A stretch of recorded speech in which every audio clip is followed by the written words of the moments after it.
Um, Chapter 7 here. This is now discovering your strengths. I like this book a lot. I talk about that every time we do something in here. I really like this book. I really, really like this book because in life, I believe you play to your strengths every time.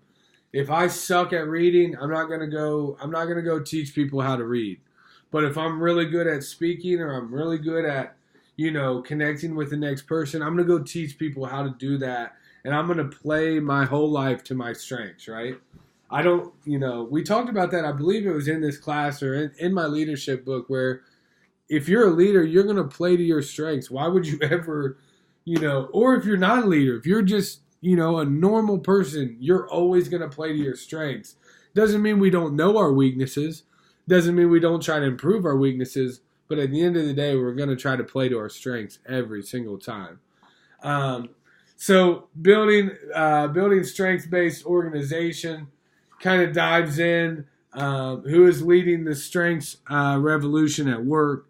So it kind of breaks it down and goes through, a real life story of how this kind of resonates.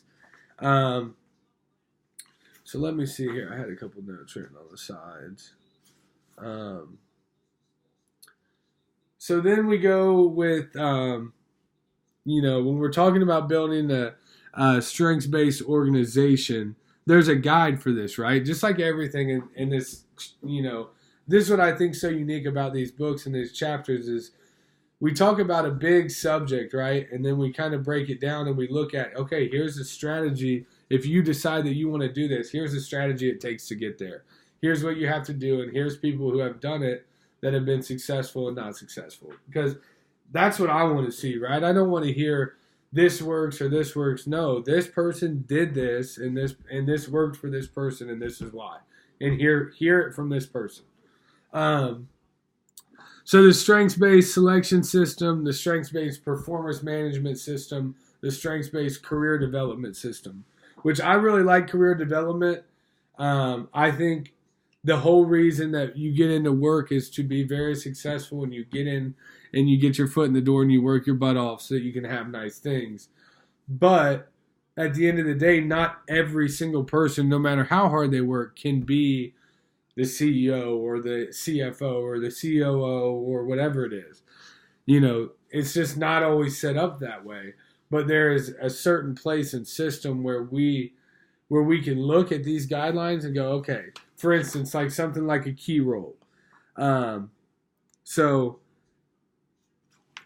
you look at your best performers in the company, whatever it is, and they're focusing on something very important.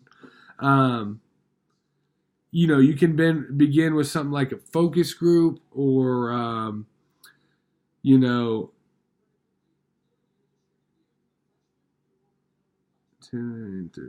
hold on, I got lost here in my spot.